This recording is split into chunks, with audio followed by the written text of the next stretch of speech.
I often wonder why family is so rarely spoken about in business. Caspar Craven knows how to navigate winning teams at work and at home. Caspar Craven is both a British entrepreneur, team builder, and leadership expert, and an adventurer and two-time round-the-world sailor. First on the world's toughest yacht race, and the second time with a crew consisting of his wife and 3 young children, ages 9, 7, and 2. Who here has children? That looks like most of you. Who here remembers being a child? Hopefully I've got everyone covered. Who here thinks I must be absolutely mad to take a 2-year-old around the world? Yeah, that's the usual reaction, by the way.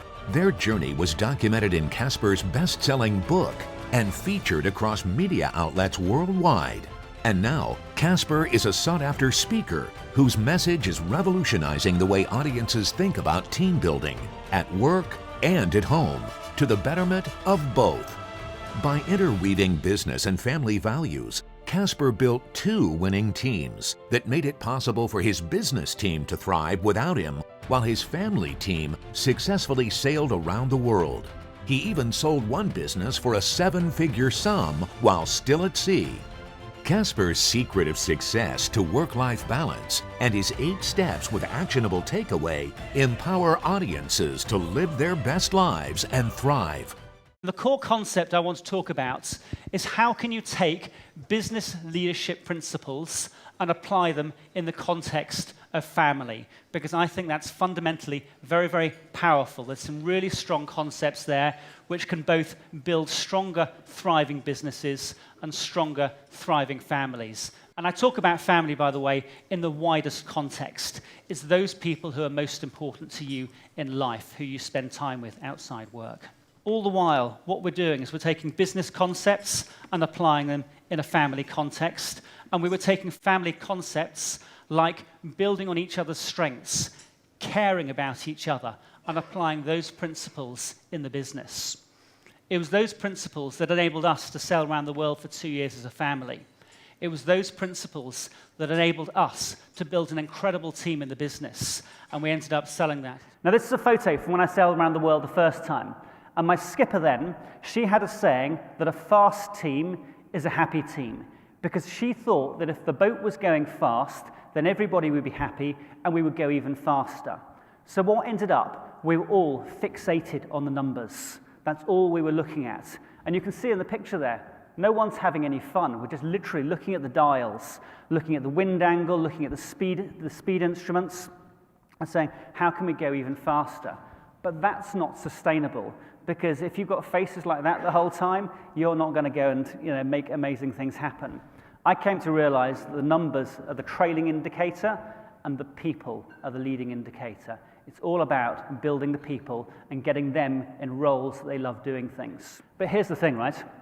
The whole essence to building the business team and the family team was focusing on each person's strengths, getting them in the right roles.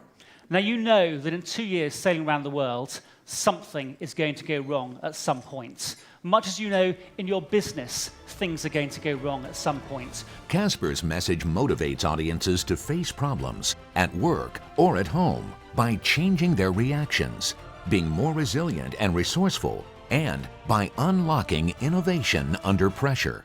And we had our second scary moment. We're just south of Madagascar, coming into South Africa, 800 miles to go. And we had rigging failure. We sat down as a team and said, okay, what are we going to do about this? And for me, it's all about the mindset of being resourceful, because a business is just like a boat. You've got what you've got. The lesson for me here, it's not about the resources you have, it's how resourceful you are. It's your mindset. How do you approach things when things go wrong? Remember that it's okay to ask for help. Remember our values that we talked about? We ran values prizes with our children every single day, and we talked about what was right rather than what was wrong.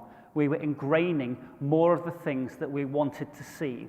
Our brains are trained, they're hardwired to look for problems, right? And focus on what's wrong.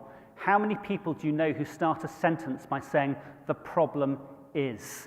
It's endemic in our brains, right?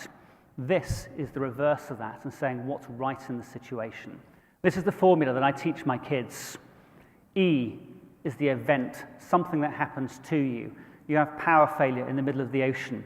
You have a cash flow crisis in your business. You have a deal which is about to come off the tracks, whatever it is. That's the event. R is your reaction. What do you do as a result of that? And O is the outcome. It doesn't say the event equals the outcome. It's the event plus your reaction. That's what I teach my kids. It's all about your reaction. What are you going to do in that moment? And I'm super proud that we've been able to show our kids a blueprint for how you deal with adversity.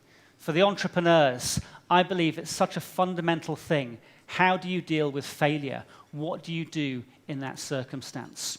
And I think the family model has an awful lot to offer to businesses. Let Caspar Craven chart success for you.